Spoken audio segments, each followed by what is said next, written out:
পূর্বের বিধায়ক ভাঙড়ের তৃণমূল পর্যবেক্ষক শওকত মোল্লা সাম্প্রতিক ছেলেগোয়ালিয়া গ্রামে এক প্রতিবাদ সভায় বলেছেন যে নওশাদ সিদ্দিকী ভাঙড় কেন, তার যদি জাঙ্গিপাড়া বিধানসভায় সে বা তার ভাই জিততে পারে, এই সত্ত্বে তিনি আইএসএফ এ যোগদানের ইচ্ছা প্রকাশ করেছেন। তো যদি আপনি সেখানে দাঁড়ান, আমি নেব না। প্রথম কথায় নটোরিয়াস ক্রিমিনালকে দলে নেব না।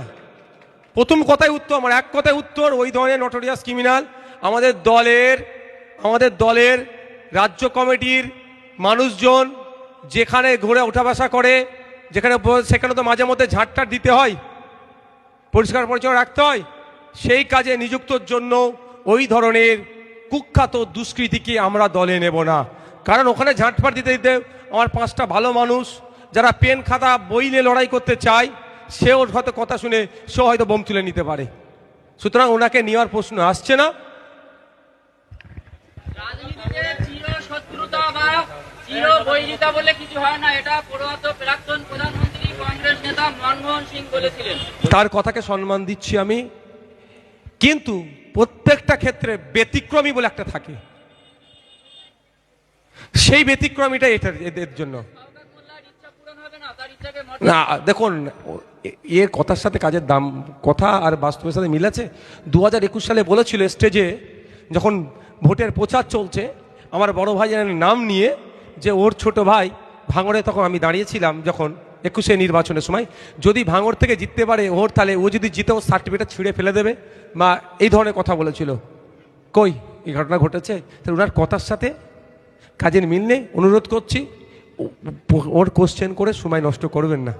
ভাঙড়ের পুরানো জুটি আরাবুল এবং কাইজার নতুন করে জোট বেঁধেছেন, সাংবাদিক সম্মেলন করেছেন। তৃণমূলের কার্যত গোষ্ঠীদ্বন্দ্ব প্রকাট, মাঝখানে তো রফিকুল ইসলাম আছে, যাকে খিস্তি নেতা বলে অভিহিত করা হচ্ছে। তৃণমূলের এই যে ব্যক্তিগত কোন্দল বা কলহ আইএসএফ কেমন ভাবে দেখছে? দেখুন, আমি একজন বিধায়ক হিসেবে প্রথম বলবো, যাকে ভালো লাগবে সে তার দিকে থাকবে, যার যে দল ভালো লাগবে করবে। দিনের শেষে আমরা ভাঙড়ের মানুষ, এটা মাথায় রেখে পলিটিক্স হোক। ভাঙড়ে এমন কোনো পরিবেশ না হয়ে যায়, সে 2023-এ পঞ্চায়েত নির্বাচনের সময় কারো মায়ের মা কাঁদছে, কোল খালি হয়ে গেছে, গুলিবিদ্ধ হয়ে গেছে, কারো বাড়ি ভাঙচুর হচ্ছে, এগুলো নয়। এক কথায়, কে কোন দলে যাবে, কোন দলে আসবে, কে কোন গ্রুপে থাকবে, সেটা আমি বেশি চর্চা করব না। তাদের দলের অভ্যন্তরীণ ব্যাপার কি করবে না করবে, শুধু অনুরোধ এটাই আমার, যে ভাঙড়ে হিংসা করবেন না। আপনারা রাজনৈতিক হিংসা করলে এন্টায়ার ভাঙড়ের মানুষের বদনাম হয়। আমরা চাইবো ভাঙড়ের মানুষের বদনাম না হয়, ভাঙড়ের মানুষ যাতে সুখে শান্তিতে থাকে। আর কোনোদিনই জুটি ছিল না, নতুন করে জুটি বাঁধছে। তো এবার থেকে আপনাকে ভাইজান বললে খুশি হবেন না স্যার বললে বেশি খুশি হবেন? দেখুন, যেটা আপনি ভালোবেসে যেটা ডাকবেন, আপনি যেটা ডেকে খুশি হবেন, আমি সাড়া দেবো সেই ডাকি আপনার।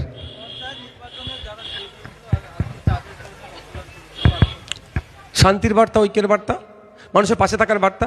আজকে রেজাউল, আজকে মহিউদ্দিন, আজকে হাসান আমাদের মধ্যে নাই, কিন্তু মহিউদ্দিন, হাসান, রেজাউলের স্মৃতিতে আমরা রক্তদান করে 650, এখানে 650 অলরেডি ক্রস করেছে। চালতা বেরিয়ে 753 জন। এই রক্ত দিয়ে অনেক মানুষের প্রাণ বাঁচবে, অনেক মুমূর্ষু রোগীর সুস্থ করে তুলব। অর্থাৎ আমাদের মধ্যে হাসান না থাকলেও, হাসান যে কাজটা আইএসএফের জন্য করে গিয়েছিল, আজকেও তার সেই কাজের চেয়ে ফল পাচ্ছে। তাই এখান থেকে বার্তা এটাই, সবসময় পজিটিভ কাজ করুন। আপনার বর্তমানে আপনার নামের জয়ধ্বনি হবে, আপনার নাম নিয়ে ভালো চর্চা হবে। আর অন্যথায় ওই নটোরিয়াস ক্রিমিনালদের মতো অন্যায় কাজ করলে প্রকাশ্যে আপনার তো সমালোচনা হবেই হবে, এবং আপনার অবর্তমানে আপনার নামে যে খারাপ মন্তব্যগুলো আসবে, সেগুলো আপনার পরিবার শুনবার মতো জায়গায় থাকবে না।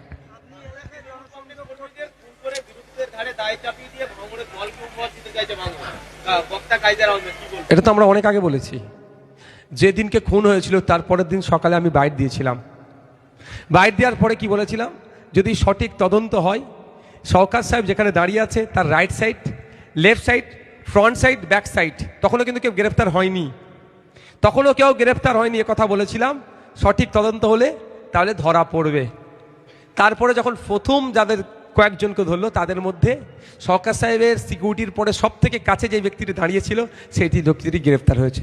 আমি আজও বলছি, যদি সঠিকভাবে তদন্ত হয়, তার পরিবার যদি চাই নওশাদ সিদ্দিকী বিধায়কের সহযোগিতা, কোর্টে গিয়ে আমরা মামলা করব, দু ধরনের মামলা করতে পারি, তার মধ্যে যে কোনো একটা করতে পারি। সেটা হচ্ছে একটা সিবিআই ডিমান্ড, না হলে বিচার বিভাগীয় তদন্ত। যদি সঠিক তদন্ত হয় তাহলে আবারও বলছি, শওকত সাহেবের right side, left side, front side, back সাইডের অনেক নেতা, নতুন নেতা, তাও বলছি নতুন নেতা যারা এখনো গ্রেফতার হয়নি, তারাও জেলের ভাত খাবে, গ্রেফতার হবে।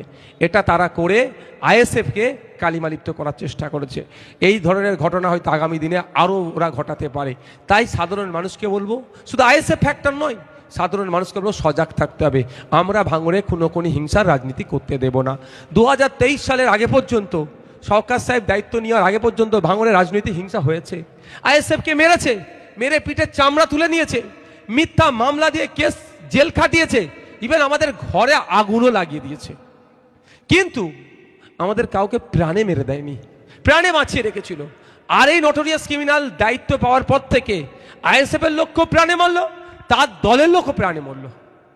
মানে এ যেভাবে হিংসার রাজনীতি করেছে 21 থেকে 23, এই ধরনের চরম হিংসার রাজনীতি হয়নি যেটা শওকত সাহেব আমদানি করেছে। এর হাত থেকে বাংলার মানুষকে মুক্তি দেব। শওকত সাহেবকে কি বলে ওটাকে, যখন বিদায় দেয় তাকে কি বলে, ওয়েলফেয়ার পার্টি না কি বলে না, এসব কি একটা বলে না, ফেয়ারওয়েল। হ্যাঁ, ওই একটু ঘুরিয়ে বললাম ভাই। এটা কাটিং করে চালালে তাদেরও তো সংসার চলবে, কিছুতে কাটিং মাস্টার আছে। দিয়ে তাকে আমরা এখান থেকে এই আরাবুল ইসলাম এবং কায়দার আহমেদ সহ তৃণমূল নেতৃত্ব সবাই ছিল। 2023 সালে পঞ্চায়েতে প্রায় 9 জন মানুষের প্রাণ গিয়েছে। আজকে কায়দার আহমেদ এবং আরাবুল সাহেব সমস্ত দায় কিন্তু ক্যানিং পুরের বিধায়ক শওকত মোল্লার উপর চাপিয়ে দিয়ে দেখার চেষ্টা করছে। দেখুন, আমি একটা কথা বলছি, এই খুনের পিছনে শওকত সাহেব কেসে প্ল্যাটফর্ম কারা দিয়েছে সেগুলো খুঁজুন। আজকে অনেকে মাইকের সামনে মাইক বুম ধরে অনেক বড় বড় গল্প বলছে, খুনের রাজনীতি হবে না, হ্যান হবে না, অনেক গল্প শোনাচ্ছে। এদের মধ্যে থেকে অনেকে শওকত সাহেব এখানে এসে যে খুনের রাজনীতি করবে সে প্ল্যাটফর্ম দিয়েছে। সেই জন্য দেখবেন আমাদের মহিউদ্দিন, আমাদের রেজাউল, আমাদের হাসানকে যারা খুন করেছে, আর আমাদের মানুষদের যারা গুলিবিদ্ধ করেছে, যখন আমরা অভিযোগ দায়ের করেছি মূল হোতাদের নামগুলো আছে। এফআইআর লিস্ট খুললে দেখা যাবে, অভিযোগপত্র যখন যদি আপনারা চান দেখতে পাবেন, ওখানে আজকে অনেকে বড় বড় কথা বলছে, তাদের মধ্যেও হয়তো 2-1 জনের নাম এফআইআর অভিযোগ কপিতে আছে।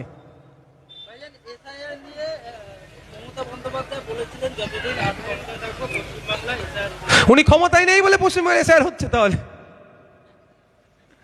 শুধু ঢপের চপ দিচ্ছে ওরা, ঢপের চপ যে খাবে, এমনি চপ খেলে যতটা না গ্যাস পেটের সমস্যা হবে, আর ওনার ঢপের চপ খেলে সারা মাথা থেকে পায়ের নখ পর্যন্ত সমস্যা হবে। ঢপের চপ তো বলেছিল কি ডবল চাকরি, ঢপের চপ। এখন চাকরি হারারা আজকে বৈধভাবে যারা চাকরি পেয়েছে তাদের চাকরি বাতিল হয়ে গেল। আজকে মাদ্রাসায় এসএলএসটি নিয়োগ নাই, 2013 সালে নোটিফিকেশন, 2023 নোটিফিকেশন।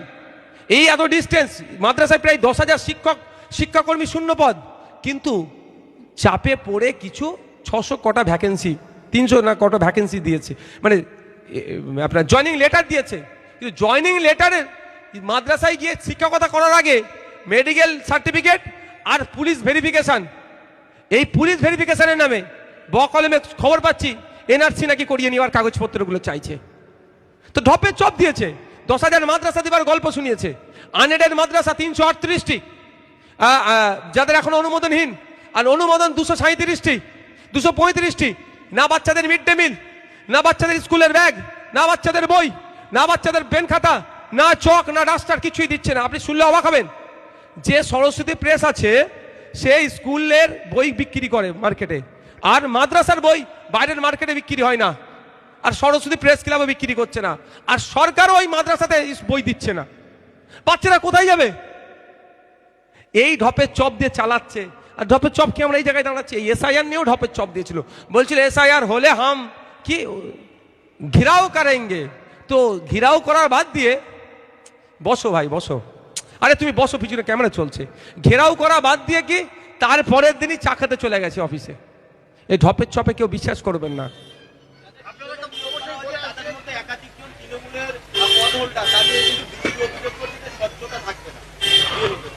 স্বাভাবিকভাবে যদি সরাসরি যে কোনো রাজনৈতিক দলের যদি সে ওই আপনি পদাধিকারী হয়ে থাকে, তাহলে স্বচ্ছতার সাথে হবে না, এইরকম আমরা খুঁজছি। আমরা ভাঙড়ে দেখছি এখন পর্যন্ত যতটা আমাদের সার্ভে চলছে যে ওই ধরনের দায়িত্ব সরাসরি হচ্ছে না। যদি এরপরও বলবো ভাঙড়ের কোনো মানুষ যদি মনে করে ও বিএলও হলে এখানে বৈষম্যের শিকার হতে পারে, পার্সিয়ালিটি হতে পারে, স্বচ্ছভাবে ভোটার লিস্ট তৈরি হবে না, তাহলে তার কোন বুথ নম্বর, তার নাম আমাদেরকে দিন। আমরা ইলেকশন কমিশন অফ ইন্ডিয়াকে এবং কলকাতার যিনি সিইও স্যার আছেন তার কাছে আমরা লিখিত অভিযোগ করব, তাকে পরিবর্তনের কথা বলবো।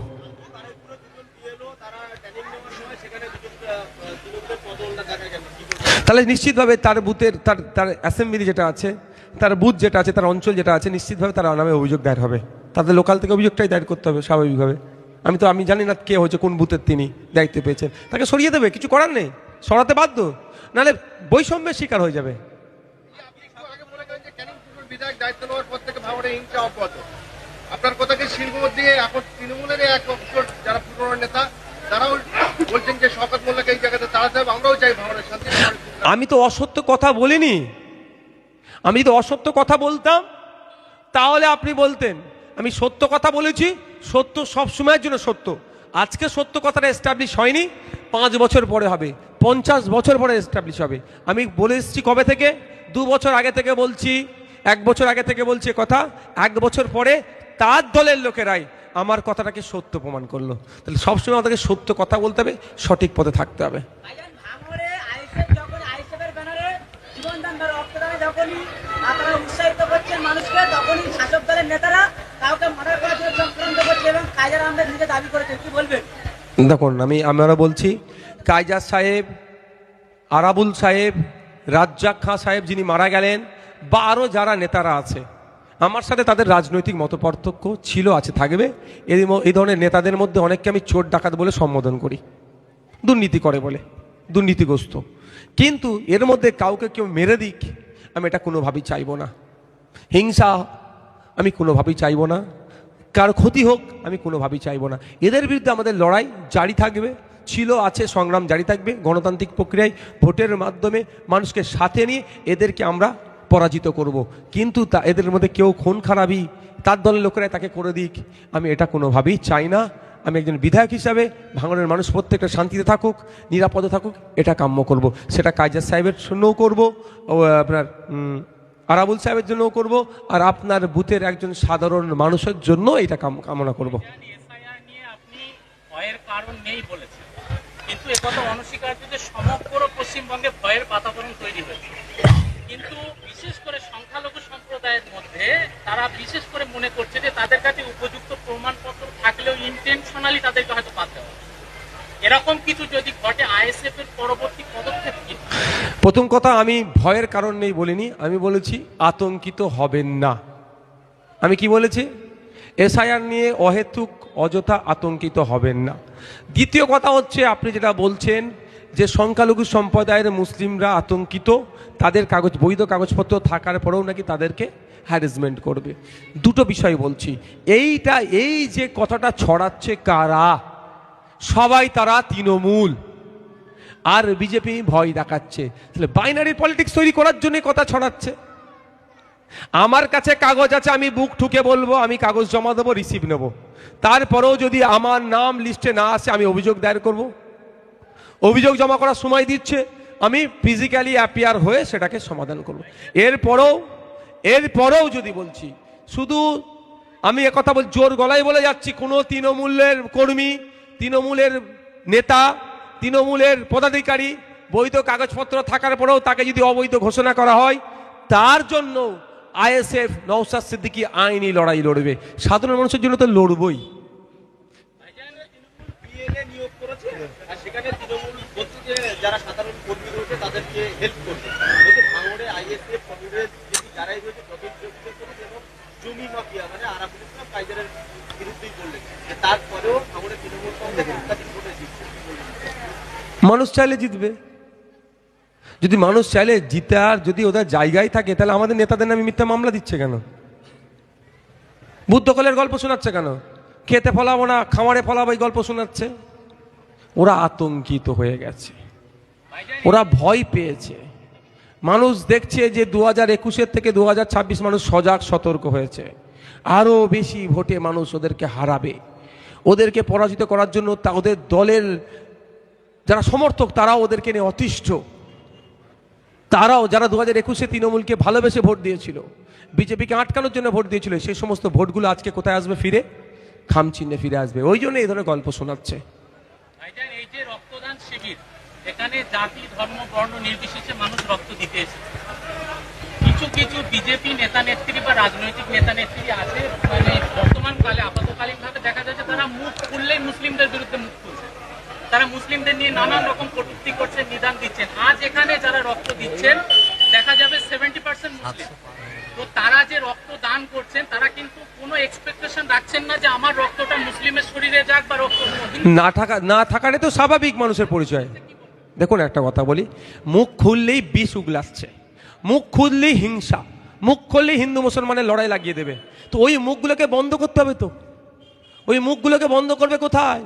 জেলের ভাত খাওয়ালে মুখ বন্ধ হয়ে যাবে। জেলের ভাত খাওয়ানোর দায়িত্ব নওশাদের নয়, জেলের ভাত খাওয়ানোর দায়িত্ব হচ্ছে পুলিশ মন্ত্রীর, জেলের ভাত খাওয়ানোর দায়িত্ব হচ্ছে মমতা ব্যানার্জির। তিনি কি নাকে তেল দিয়ে ঘুমাচ্ছেন? রাজ্যের হিংসার বাতাবরণ তৈরি করতে চাইছে। আমরা সম্প্রীতির সাথে হিন্দু মুসলমান নির্বিশেষে ঐক্যবদ্ধ হয়ে কাঁধে কাঁধ মিলিয়ে বসবাস করছি। আমরা এক জায়গায় চাষবাস করছি, এক চায়ের দোকানে উঠা বসা করছি, আড্ডা দিচ্ছি। সেই সম্প্রীতির সেই ঐক্যের পরিবেশ আজকে ধ্বংস করছে কে? কিছু বিজেপির নেত্রীরা।